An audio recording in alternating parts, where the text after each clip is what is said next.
تو اسے پیمانہ امروز و فردا سے نہ ناپ، جاویداں پیہم دماں ہر دم جواں ہے زندگی۔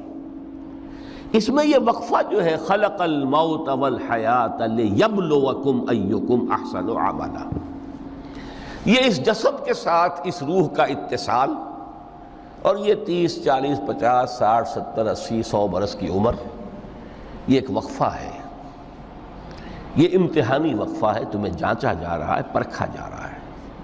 ایکم احسن عملا، اس کو بھی اقبال نے اسی نظم میں خوب بیان کیا ہے کہ قلزم ہستی سے تو ابھرا ہے مانند حباب، اس زیاں خانے میں تیرا امتحان ہے زندگی۔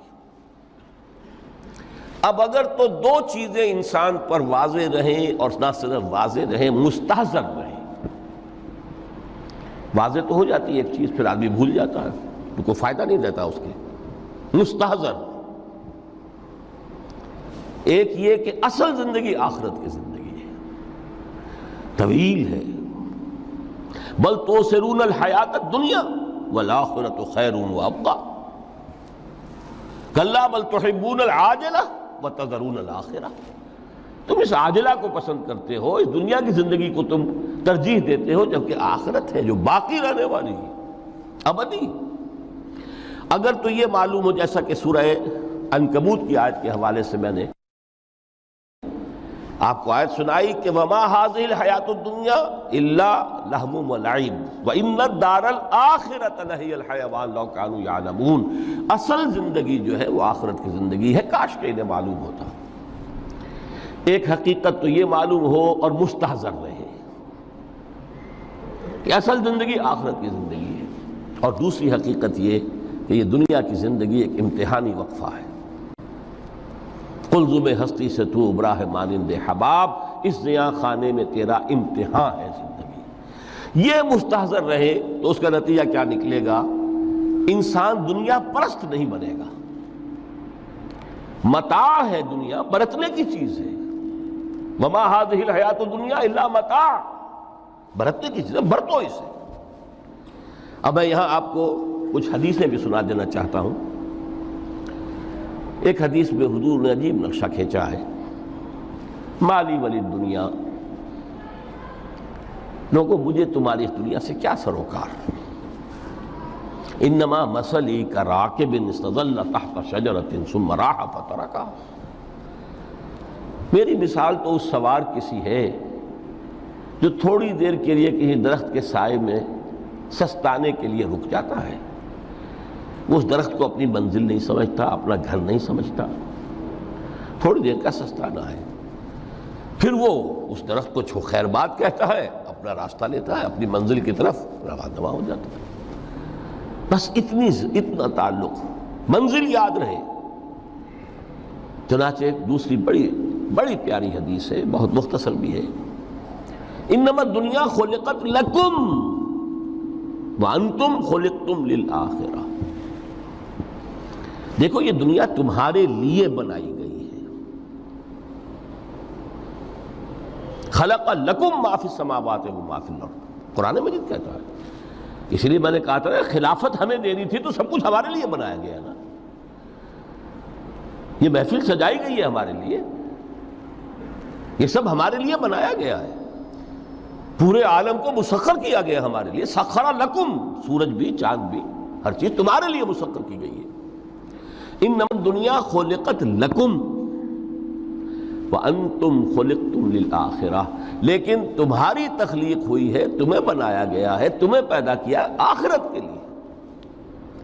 یہ منزل یاد رہے، میرا ٹھکانہ وہ ہے، میرا گھر وہ ہے، میری منزل وہ ہے، یہ راہ گزر ہے، یہ سفر ہے، یہ ایک وقفہ ہے، امتحانی وقفہ ہے۔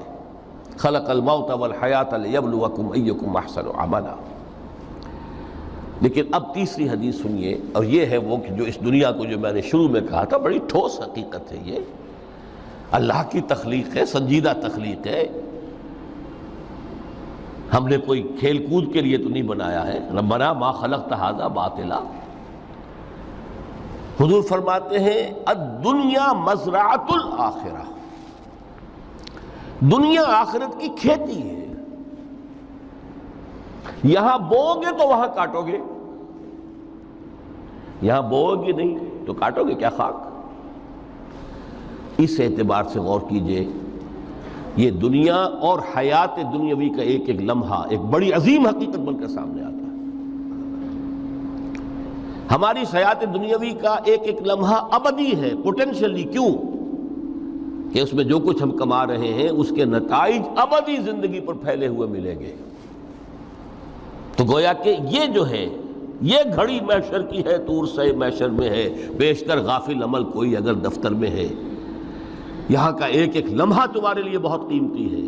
یہاں بو، محنت کرو، کاشت کرو تاکہ وہاں کاٹ سکو۔ الدنیا مزرعۃ الآخرہ۔ اب دیکھیے یہ جو انداز ہے قرآن کا، وَمَا الْحَيَاةُ الدُّنْيَا إِلَّا مَتَاعُ الْغُرُورِ، جو ہماری گفتگو کا آج عنوان ہے، اس کے دو نتیجے نکلتے ہیں عملاً۔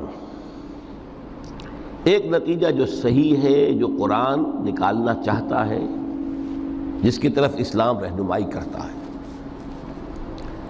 ایک ہے بالکل منفی نتیجہ جس کی اسلام نفی کرتا ہے۔ وہ منفی نتیجہ کیا ہے؟ دنیا دھوکے کی ٹٹی ہے، چھوڑو گھر گھرستی کو، دفع کرو، رب سے لو لگانی ہے۔ یہ شادی کر کے اور گھر گھرستی کا کھکیڑ مول لینا، کہاں ایک پیٹ کا پالنا، کہاں 10 پیٹ لگ جائے پیچھے، اسی میں آدمی جو ہے گم ہو کر رہ جاتا ہے۔ لہذا گھر گھرستی کو چھوڑو، تجدد کی زندگی گزارو۔ پھر یہ تمدن ہر جگہ شر ہے، برائی ہے، دھوکہ ہے، فریب ہے، جھوٹ ہے، دفع ہو جاؤ، جاؤ کہیں پہاڑوں کی چوٹیوں پر، کہیں غاروں میں، گپھاؤں میں، کہیں جنگلوں میں دھونی روا۔ یہ ہے اس کا ایک منطقی نتیجہ جو نکلا ہے دنیا میں، اور تقریباً تمام مذاہب عالم میں نکلا ہے۔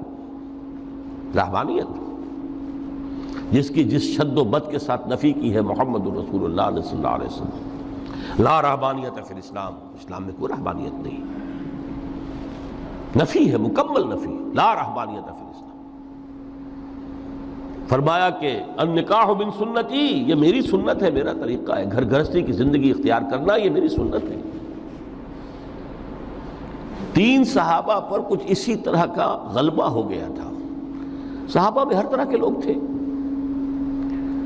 ان میں وہ لوگ بھی تھے کہ جو بڑے ریشنلسٹ تھے، عقل کے حوالے سے بات سمجھنے والے۔ حضرت عمر کو ہم کہہ سکتے ہیں کہ سر خیل تھے ان کی، رضی اللہ تعالیٰ۔ کچھ درویش منش لوگ بھی تھے، کچھ پر یہ تقویٰ کا اور درویشی کا بہت زیادہ غلبہ ہو گیا تھا، مغلوب الحال ہم انہیں کہہ سکتے ہیں۔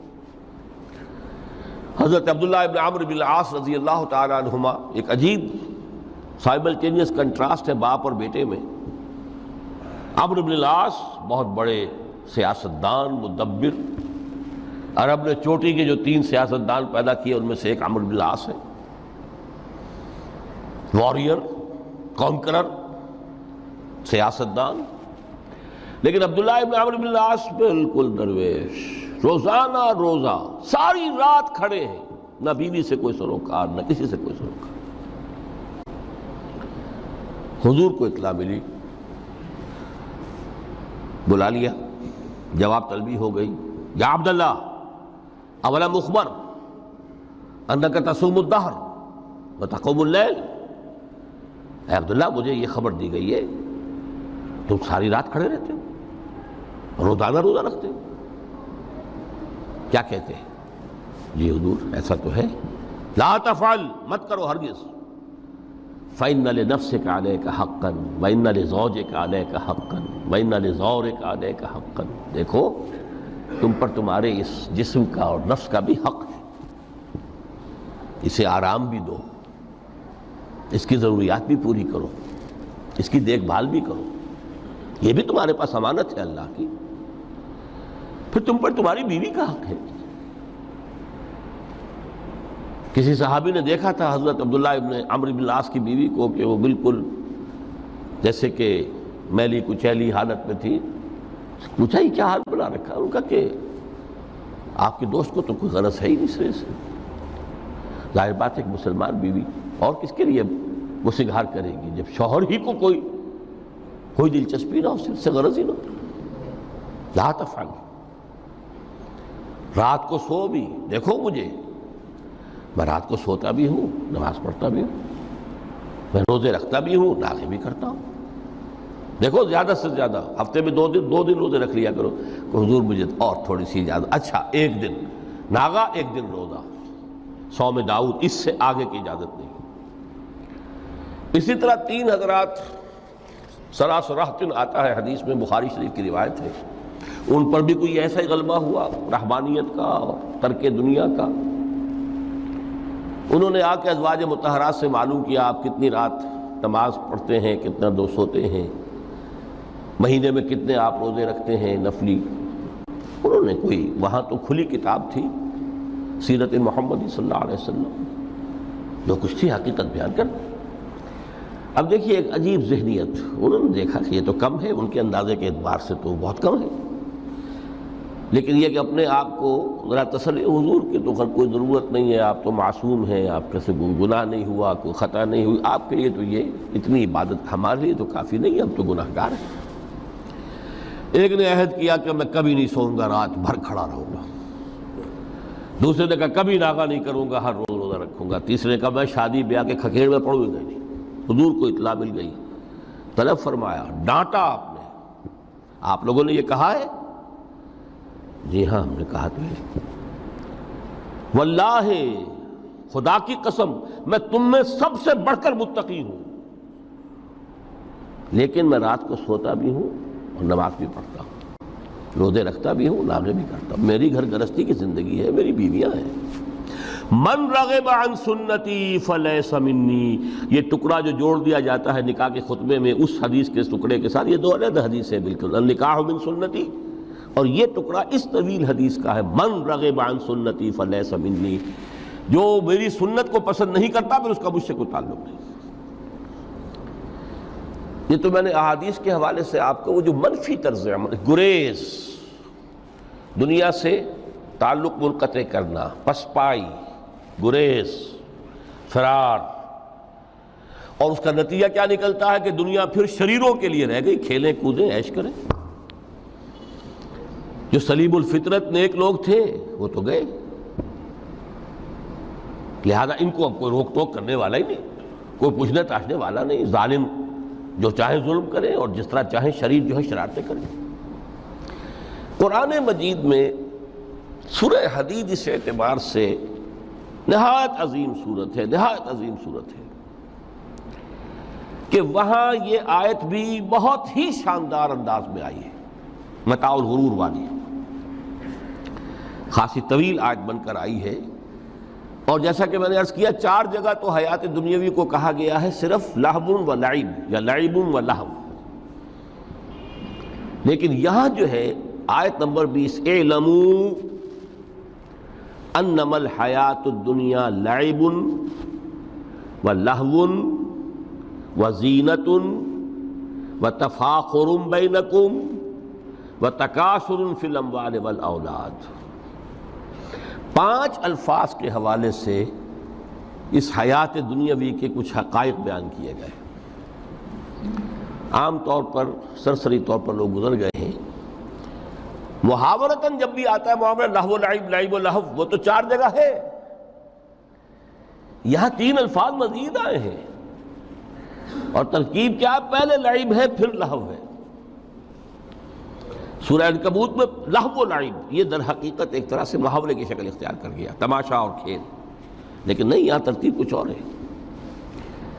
اس پر اگر آپ غور کریں گے تو یہ ایک عجیب سا نقشہ سامنے آتا ہے. حیات دنیاوی کے 5 ادوار، جن میں سے ہر دور میں ایک شے انتہائی اہم ہوتی ہے، توجہ کا مرکز بنی ہوتی ہے.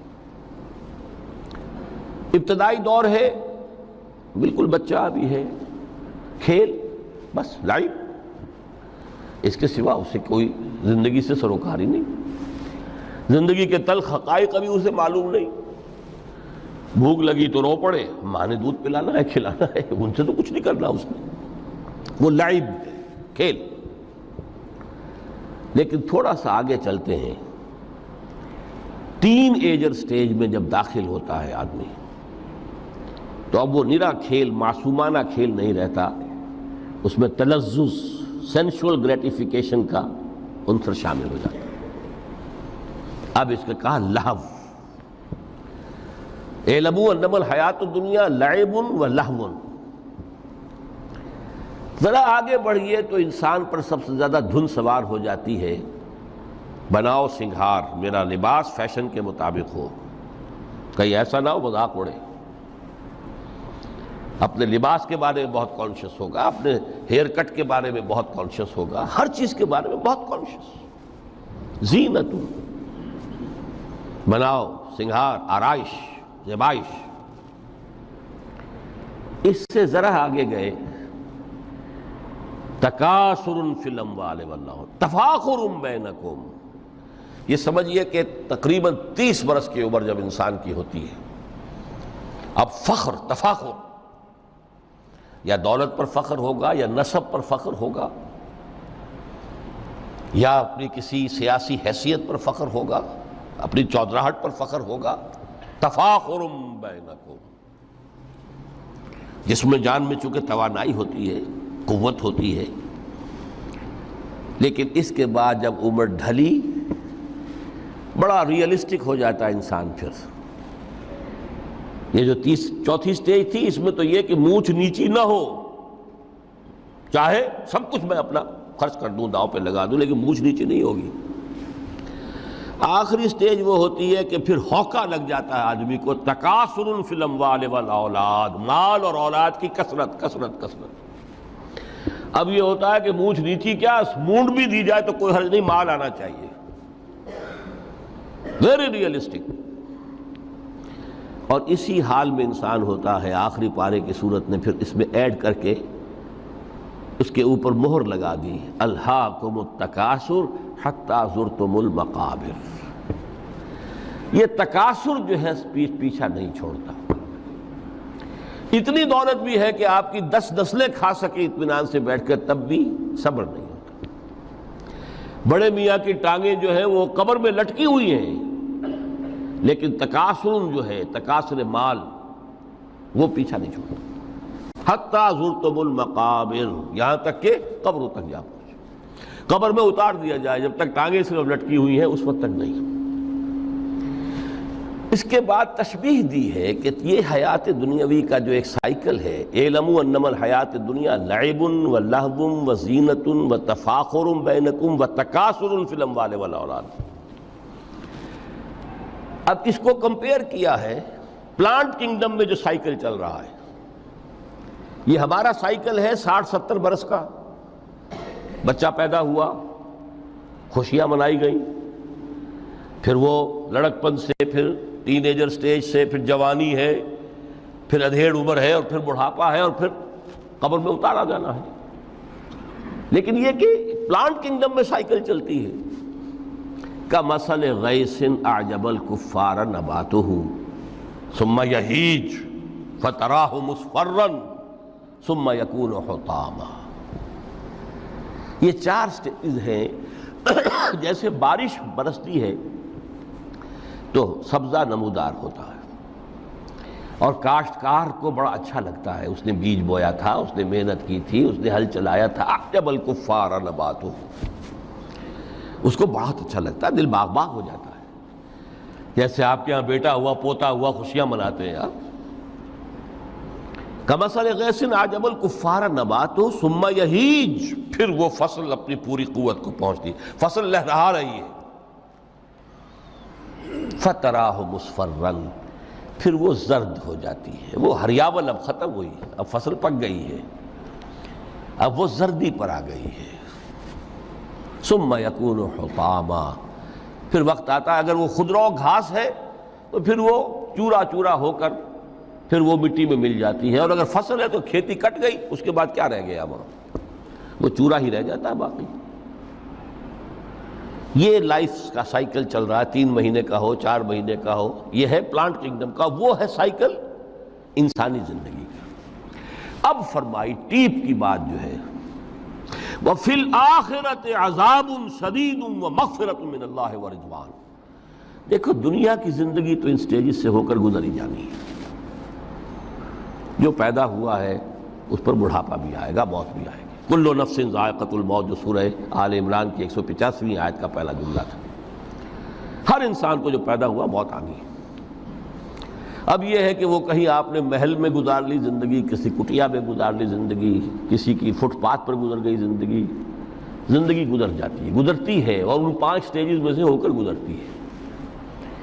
آپ گندی گلیوں میں بچوں کو کھیلتے ہوئے دیکھتے ہیں، وہ بھی کھیل رہے ہوتے ہیں، نالیوں کے پانی کے اندر کھیل رہے ہوتے ہیں، ان کا بھی کھیل ہے، گندے جوہڑ میں کھیل رہے ہوتے ہیں۔ وہ تو ہے زندگی کی وہ سٹیج جو ہے کھیل کی ہے۔ کسی کے پاس بڑے قیمتی کھلونے ہیں، ان سے کھیل رہا ہے، کوئی اس طرح گلی ڈنڈا کھیل رہا ہے یا کچھ اور کھیل رہا ہے، لیکن وہ 5 سٹیجز تو آئیں گی۔ اعلموا انما الحیات الدنیا لعب ولہو وزینۃ وتفاخر بینکم وتکاثر فی الاموال والاولاد کمثل غیث اعجب الکفار نباتہ ثم یہیج فتراہ مصفرا ثم یکون حطاما وفی الآخرۃ عذاب شدید ومغفرۃ من اللہ ورضوان۔ آخرت میں جا کر یہ بائیفرکیشن ہو جانی ہے، یا تو شدید عذاب اور یا اللہ کی مغفرت اور رضا۔ Now the choice is yours، اما شاکرا و اما کفورا، فیصلہ تم خود کر لو۔ وما الحیات الدنیا الا متاع الغرور، یہاں بھی آخری الفاظ وہ ہے کہ دنیا کی زندگی دھوکے کے سوا کچھ نہیں۔ کیوں؟ اگر تو دنیا کی زندگی میں گم ہو گئے، جیسے کہ اقبال نے کہا ہے کہ کافر کی یہ پہچان کے آفاق میں گم ہے، اور مومن کی یہ پہچان کہ گم اس میں ہے آفاق۔ دنیا میں رہو، طالب دنیا نہ بنو، طالب عقبہ، طالب آخرہ۔ دنیا میں رہو، برتو، استعمال کرو، تمہارے لیے پیدا کیا گیا، بھائی برتو، متاع ہے، برتنے کی شے ہے۔ ہاں حلال اور حرام کی پابندیاں سامنے رکھو، باقی برتو۔ مطلوب یہ نہ ہو، مقصود یہ نہ ہو، مطلوب آخرہ ہو۔ انما الدنیا خلقت لکم وانتم خلقتم للآخرہ۔ منزل وہ رہے، مستحضر رہے، سامنے رہے کہ میں تو اجنبی ہوں، یہاں یہ میرا وطن نہیں ہے۔ الدنیا سجن المومن و جنت الکافر۔ جیسے کسی پرندے کو کسی پنجرے میں بند کر دیا گیا ہو، اس طرح ہمیں اس دنیا میں بھیج دیا گیا، اللہ کی مرضی ہے، اس نے بھیجا ہے۔ جب تک وہ چاہتا ہم رہیں گے یہاں، لیکن ہمارا دل یہاں نہیں لگے گا۔ بازار سے گزرا ہوں، خریدار نہیں ہوں، طالب دنیا نہ ہو، تب تو یہ کوئی دھوکے کا سودا نہیں، وطن نہیں، بالکل نہیں۔ حضور نے خود فرمایا مجھے تمہاری اس دنیا میں سے فلاں فلاں چیزیں بہت پسند ہیں، اور کس قدر ریئلسٹک ہیں۔ آپ نے عورتوں کے بارے میں فرمایا مجھے اس دنیا سے پسند ہے عورت۔ کوئی تصنع اور کوئی بھی تکلف اور کوئی خلاف فطرت بات نہیں کی محمد رسول اللہ صلی اللہ علیہ وسلم۔ آنکھوں کی ٹھنڈک میری نماز میں ہے، مجھے خوشبو پسند ہے۔ عورت کی طرف بھی آپ کا رجحان تھا۔ قرآن مجید میں آتا ہے نا، اے نبی اب کوئی اور نکاح آپ نہیں کریں گے، وَلَوْ أَعْجَبَتْكَ حُسْنُهُنَّ، چاہے ان کا حسن جو ہے وہ آپ کو اچھا لگے، اب اجازت نہیں ہے مزید، بس فل سٹاپ، جتنے نکاح ہو چکے۔ تو یہ دنیا کو حضور نے صلی اللہ علیہ وسلم دنیا پر سوار رہو، دنیا کو اپنے اوپر سوار نہ ہونے دو، بس بات صرف یہ ہے۔ کافر کی یہ پہچان کہ آفاق میں گم ہے۔ اسی لیے سورہ کہف کا ایک مرکزی مضمون ہے، پہلے رکوع میں بات آتی ہے اِنَّا جَعَلْنَا مَا عَلَى الْأَرْضِ زِینَةً لَهَا لِنَبْلُوَهُمْ أَيُّهُمْ أَحْسَنُ عَمَلًا۔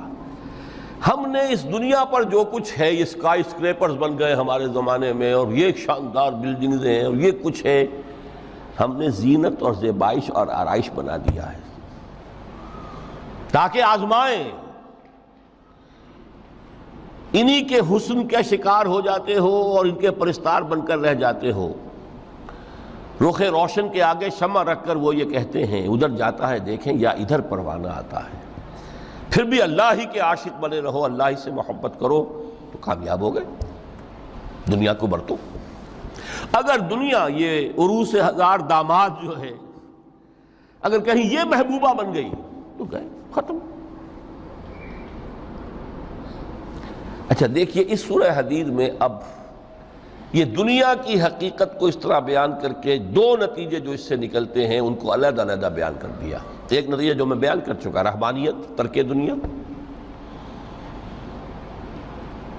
اس کی نفی کرتے ہوئے فرمایا وَلَقَدْ أَرْسَلْنَا نُوحًا وَإِبْرَاهِيمَ وَجَعَلْنَا فِي ذُرِّيَّتِهِمَا النُّبُوَّةَ وَالْكِتَابَ فَمِنْهُمْ مُهْتَدٍ وَكَثِيرٌ مِّنْهُمْ فَاسِقُونَ ثُمَّ قَفَّيْنَا عَلَىٰ آثَارِهِمْ بِرُسُلِنَا وَقَفَّيْنَا بِعِيسَى ابْنِ مَرْيَمَ وَآتَيْنَاهُ الْإِنجِيلَ وَجَعَلْنَا فِي قُلُوبِ الَّذِينَ اتَّبَعُوهُ رَأْفَةً وَرَحْمَةً وَرَهْبَانِيَّةً ابْتَدَعُوهَا مَا كَتَبْنَاهَا عَلَيْهِمْ.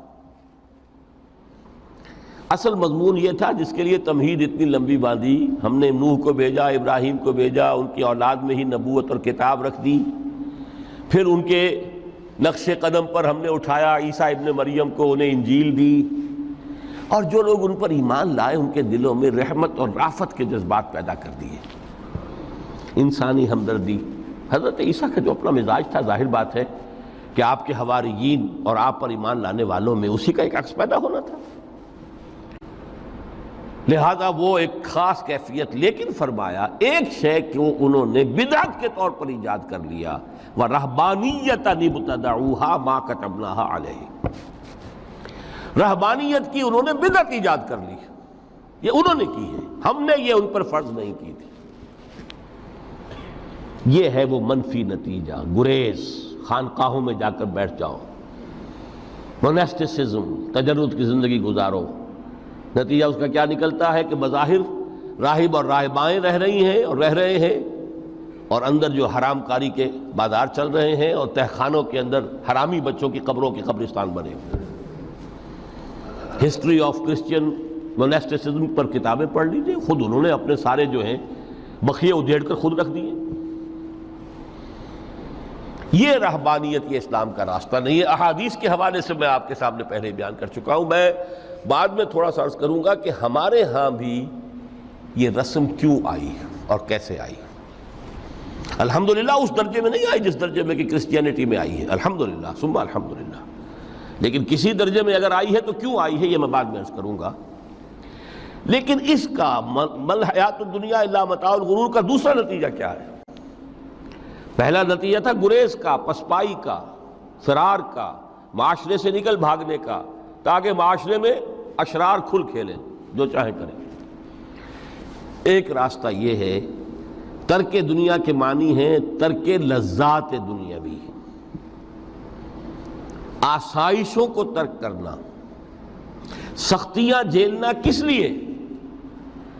تاکہ دنیا سے ظلم کا خاتمہ ہو،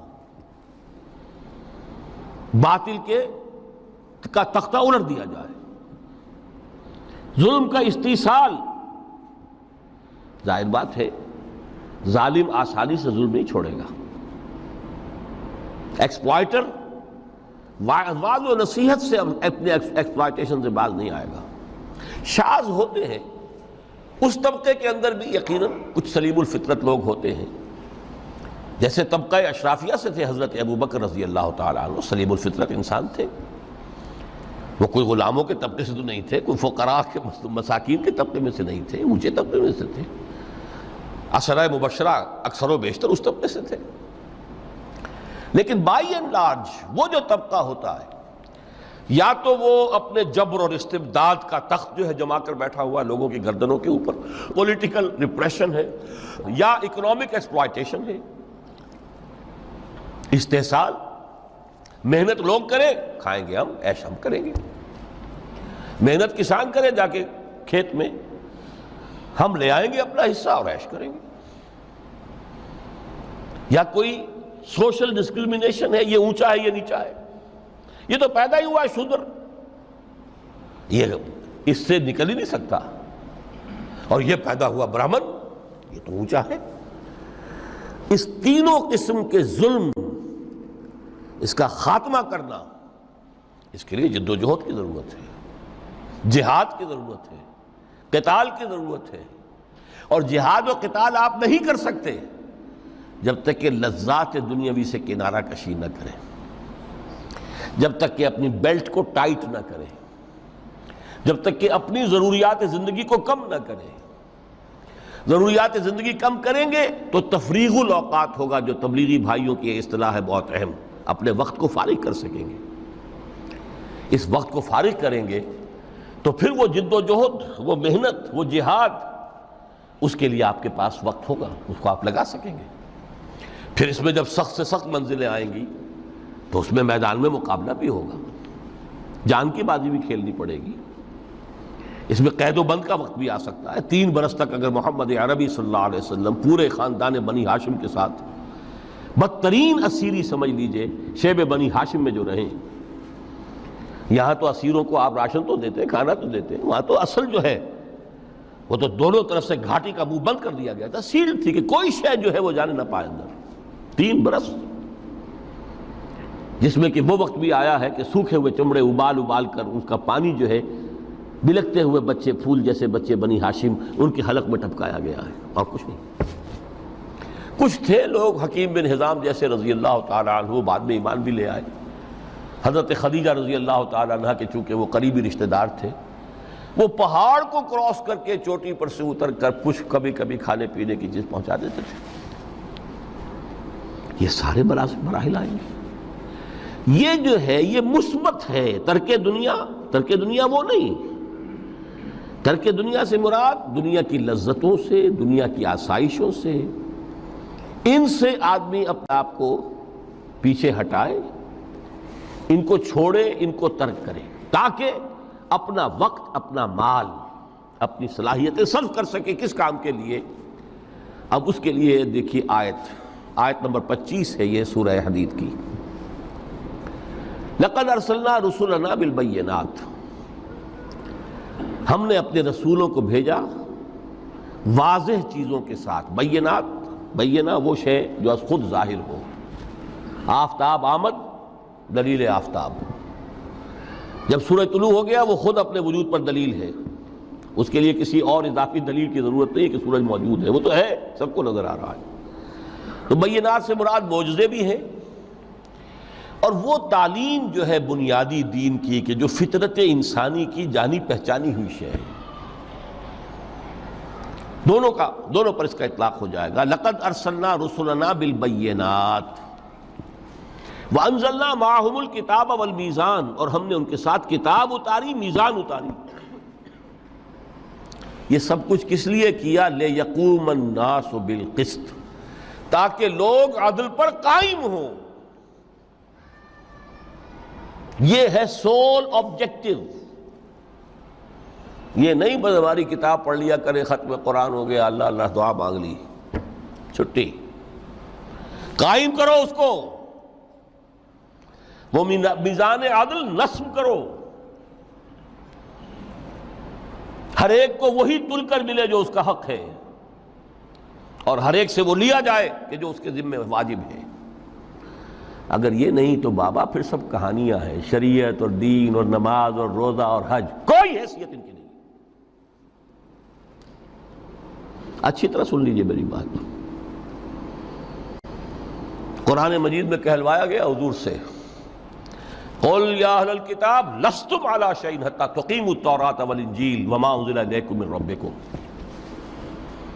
اے نبی ان سے کہہ دیجئے ہے کتاب والو تمہاری کوئی حیثیت ہی نہیں، ہماری نگاہوں میں تمہارا کوئی مقام ہی نہیں، جب تک کہ تم قائم نہیں کرتے تورات کو اور انجیل کو اور جو کچھ کے نازل کیا گیا تمہاری طرف، تمہارے رب کی طرف سے۔ قائم کرو، پھر آؤ ہم سے بات کرو، ہم سے دعا کرو، ورنہ دفع ہو جاؤ۔ Nothing doing. They don't care for you. لستم علی شیء حتی تقیموا التوراۃ والانجیل وما انزل الیکم من ربکم۔ اب قانون خداوندی تو بدلتا نہیں ہے، نہ فرام پرسن ٹو پرسن، نہ فرام نیشن ٹو نیشن، نہ فرام امہ ٹو امہ، اٹل ہے۔ وَلَن تَجِدَ لِسُنَّتِ اللَّهِ تَبْدِيلًا وَلَن تَجِدَ لِسُنَّتِ اللَّهِ تَحْوِيلًا۔ سنت اللہ تو ایک ہے۔ اب اس آیت کو ذرا پڑھیے، قُلْ يَا أَهْلَ الْقُرْآنِ لَسْتُمْ عَلَىٰ شَيْءٍ حَتَّىٰ تُقِيمُوا الْقُرْآنَ۔ وما انزل الیکم من ربکم، کہہ دو اے محمد کہ اے قرآن والو تمہاری کوئی حیثیت نہیں ہے ہمارے سامنے جب تک کہ تم قرآن کو قائم نہیں کرو۔ پڑھ لو اور اس کے قرات کے مقابلے منعقد کرا لو اور سونے کے تاروں سے اسے لکھ لو اور اس کو جو چاہو کر لو، کوئی حیثیت نہیں۔ قائم کرو اس قرآن کو، اس کے نظام کو، اس کے قانون کو، جو حضرت ابوبکر نے فرمایا تھا پہلا خطبہ جو دیا ہے آپ نے بیعت خلافت کے بعد، تم میں ہر قوی میرے نزدیک ضعیف ہوگا جب تک کہ اس سے حق وصول نہ کر لوں، اور ہر ضعیف قوی ہوگا جب تک کہ اسے اس کا حق دلانا دوں۔ سورہ شورى میں حضور سے کہلوایا گیا قل وَأُمِرْتُ لِأَعْدِلَ بَيْنَكُمْ، مجھے یہ حکم ہوا ہے کہ میں تمہارے مابین عدل قائم کروں۔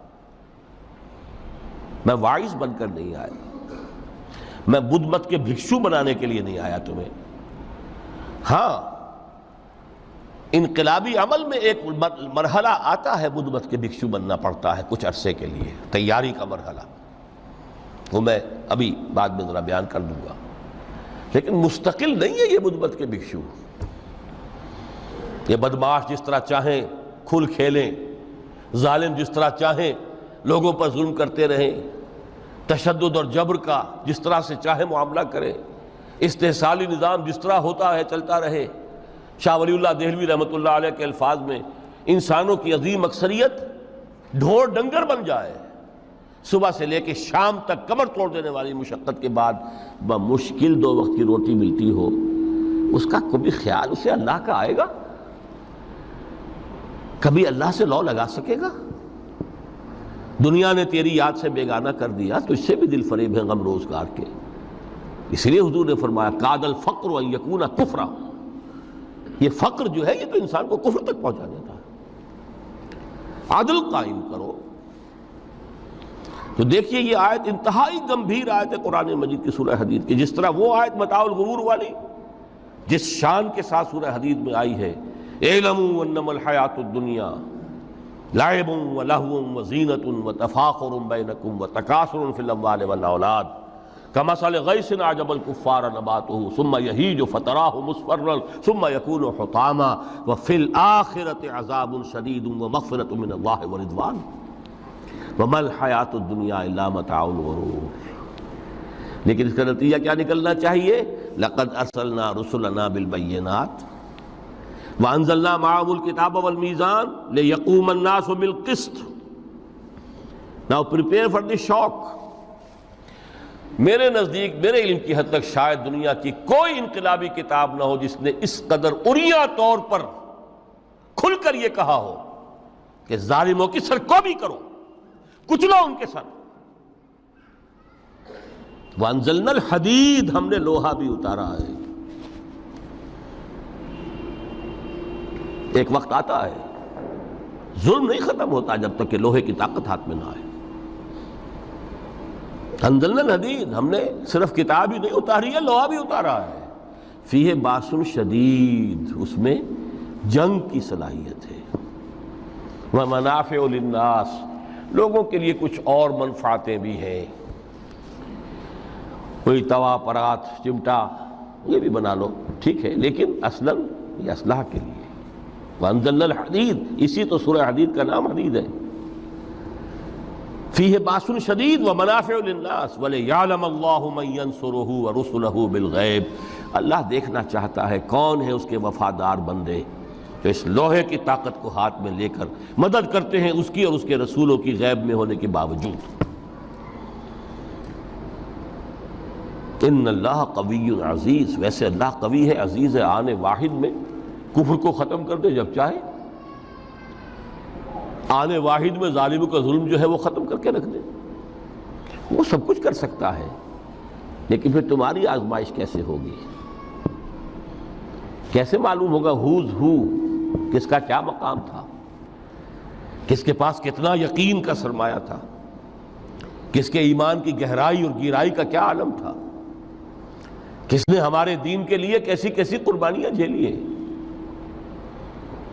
یہ ہے ترک دنیا جو موسٹ پروفاؤنڈ ہے، نتیجہ خیز ہے، خیر کو وجود میں لانے کے لیے ہے، لیکن اس کی مثالیں موجود ہیں۔ حضرت مصعب بن عمیر رضی اللہ تعالی عنہ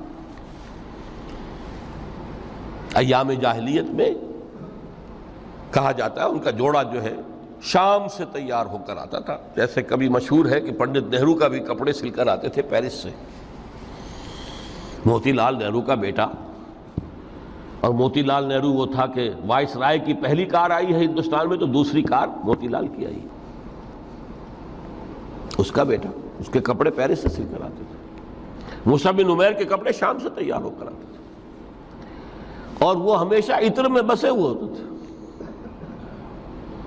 جہاں سے گزر گئے معلوم ہوا کہ پوری گلی جو ہے وہ مہک اٹھی، معلوم ہو جائے کہ مصعب گزرا ہے یہاں سے۔ ایمان لائے محمد رسول اللہ پر صلی اللہ علیہ وسلم۔ باپ فوت ہو چکا تھا، اس کی چھوڑی ہوئی دولت تھی، ماں تھی، لیکن وہ خاندان کا نظام، چچا تھا سربراہ، وہ بدترین کافر۔ اس نے پہلے سمجھایا ہوگا 100 طریقے آزما کے، پھر آخری بار اس نے آزمایا کہ جس دولت کے اوپر تم عیش کر رہے ہو یہ تمہارے مشرک باپ کی دولت ہے، نکل جاؤ گھر سے۔ انہوں نے سمجھا تھا جیسے سورہ صافات میں آتا ہے فَأَرَادُوا بِهِ كَيْدًا فَجَعَلْنَاهُمُ الْأَسْفَلِينَ۔ انہوں نے حضرت ابراہیم کے بارے میں سمجھا تھا جب دیکھیں گے کہ آگ تیار ہو رہی ہے اور یہ اس میں مجھے ڈال دیں گے تو سب یہ نشہ حرن ہو جائے گا، یہ توحید وحید سب ہوا ہو جائے گی۔ لیکن ہوا کیا؟ بے خطر کود پڑا آتش نمرود میں عشق، عقل ہے محو تماشائے لبے بام۔ اس نے تو یہ دھمکی دی تھی کہ دن میں تارے نظر آ جائیں گے مصعب کو، ناز و نام میں پلا ہوا انسان، اسے کہہ دیا جا نکل جاؤ گھر سے۔ اٹھ کر چلنے لگے، اس کا تیش جو ہے اور اچھا یہ کپڑے بھی اسی مشرک باپ کے ہیں، اتارو ان سب کو۔ مادر ذات برہنہ ہو کر گھر سے نکلے، مادر ذات۔ پھر وہی ہے کہ جن کے نام قرائے فال بنام من دیوانہ زدند، کہ بیعت عقبہ اولیٰ ہوئی ہے، لوگوں نے کہا کہ ہمیں کوئی مقری دیجئے قرآن پڑھانے والا جو ہمیں قرآن پڑھائے۔ حضور نے فرمایا جاؤ مصعب۔ وہ مصعب وہاں جا کر مدینے میں المقری بن گئے، جا المقری، وہ آ رہا پڑھانے والا۔ اور 1 سال کی محنت، دعوت اور تبلیغ اور قرآن کے پڑھانے کے نتیجے میں اگلے سال 75 افراد لا کر حضور کی جھولی میں ڈال دی۔ یہ مصعب ہے۔ شہادت ہوئی ہے غزوہ بدر میں۔ ایک مرتبہ اس سے پہلے کا واقعہ بھی ہے کہ حضور مسجد میں تشریف فرماتے، سامنے سے حضرت مصعب گزرے، ایک پھٹا ہوا سا کمبل جسم کے گرد لپیٹا ہوا تھا۔ حضور کی آنکھوں میں آنسو آ گئے۔ از کجا تاب کجا، یہ دیوانہ جو ہے اللہ کا اور رسول کا اور دین کا کہاں سے کہاں پہنچا ہے۔ غزوہ احد میں علم ان کے ہاتھ میں ہے، جس ہاتھ میں علم ہے وار پڑا، کٹ گیا، دوسرے سے بھی پکڑا، اس کو بھی کٹ گیا، پھر دونوں جتنے بچ گئے تھے حصے ان سے سنبھالا، پھر شہید ہو گئے۔ جسم پر صرف ایک چادر تھی، اوپر سے جسم ننگا تھا، صرف ستر کے لیے چادر۔ دفن کرنے لگے تو مسئلہ ہی پیش آ گیا کہ چونکہ شہید کے تو کفن جو ہے اس کا اپنا جو بھی لباس پہنا ہو شہادت کے وقت۔ حضور سے کہا گیا کہ حضور مصعب کی چادر تو اتنی چھوٹی ہے کہ سر ڈھانپتے ہیں تو پیر کھل جاتے ہیں، پیر ڈھانپتے ہیں تو سر کھل جاتے ہیں۔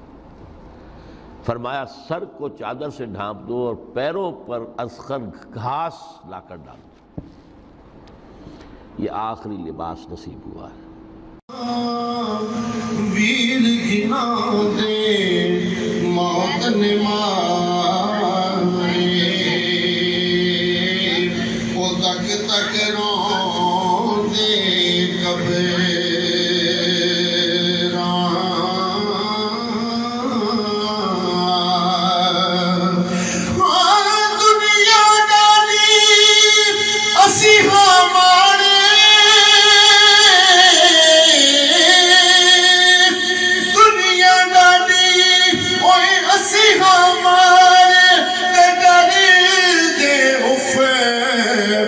نہ کر دے